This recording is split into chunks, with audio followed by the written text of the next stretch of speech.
Hello everyone, this is my blog number 540. Welcome to Storyrizers.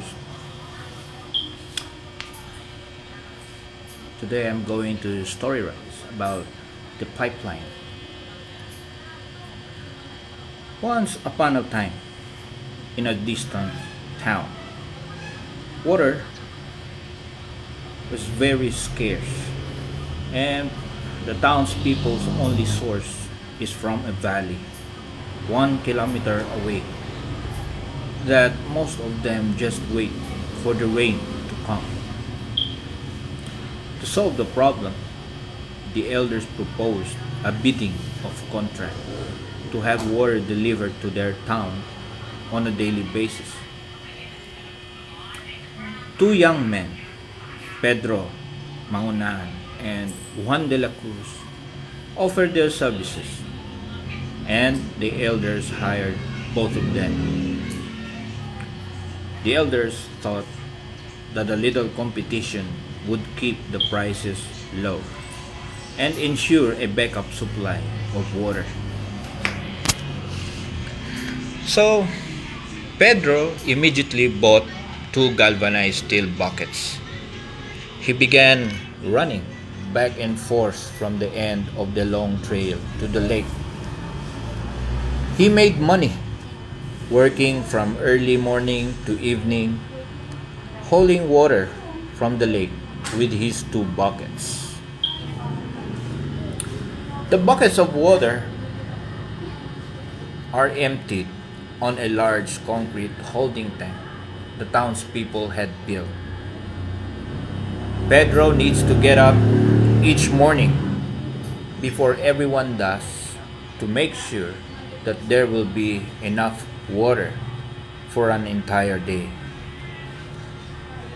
It was hard work, but the young man was very happy with his earnings and is proud to be one of its exclusive contractors. Meanwhile, Juan left the town for a while. He was not seen for months, and that made Pedro happier. He had monopolized the business, though his quality of service is below standard.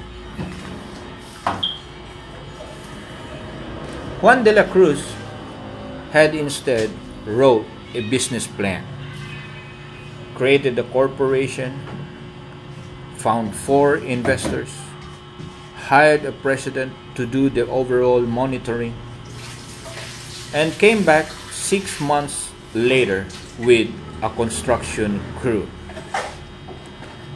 Within a year, his team had built a large volume stainless steel pipeline that connects the lake to the town. At the launching of Juan's water service, he advertised that his supply of water is free from impurities because it undergoes filtration and distillation. He also announced that he could supply the town with water 24 hours a day, 7 days a week. To attract more customers, Juan lowered his original price 50% than how much Pedro charges. Obviously, Juan's supply of water was safer than Pedro. The townspeople cheered and immediately ran for the faucet at the end of Juan's pipeline. To survive the competition, Pedro then and there lowered his rates by another 50% and began hauling 4 buckets of water for each trip. To increase productivity, he hired his two sons for the extended service hours during the night and on weekends. When his two boys went to college, he told them, "Hurry back, Someday, this business will be yours. But for some reasons, his two boys, his two sons, did not return after college. Eventually, he hired some extra workers and had union problems. On the other hand, Juan visualizes another venture. He gave a lot of thought to this water supply problem.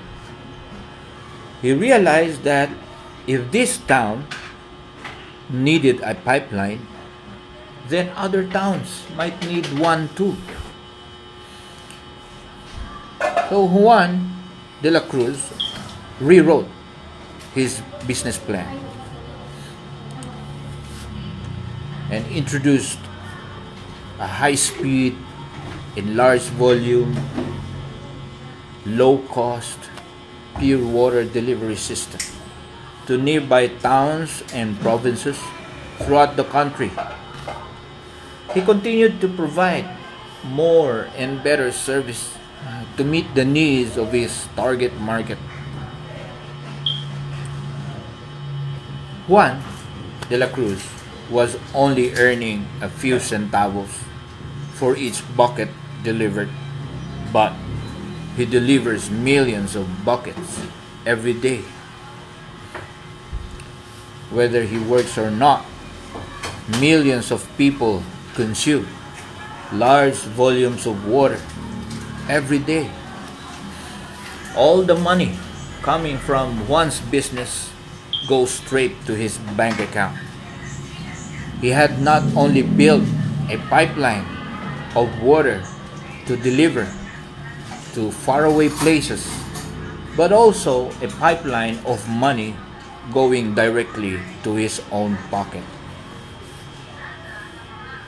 Juan lived happily and abundantly ever after, while Pedro worked hard for the rest of his life and still encountered financial problems. Now ask yourself, am I building a pipeline of wealth or holding buckets of poverty? May this story guide you in your journey towards time and financial freedom. In the book written by George Clayson, titled The Richest Man in Babylon, the main character Arcad said, "Money is plentiful for those who understand the simple laws which govern its acquisition." Money is plentiful for those who understand the simple laws which govern its acquisition. That's the story of the pipeline. See you again. Bye bye.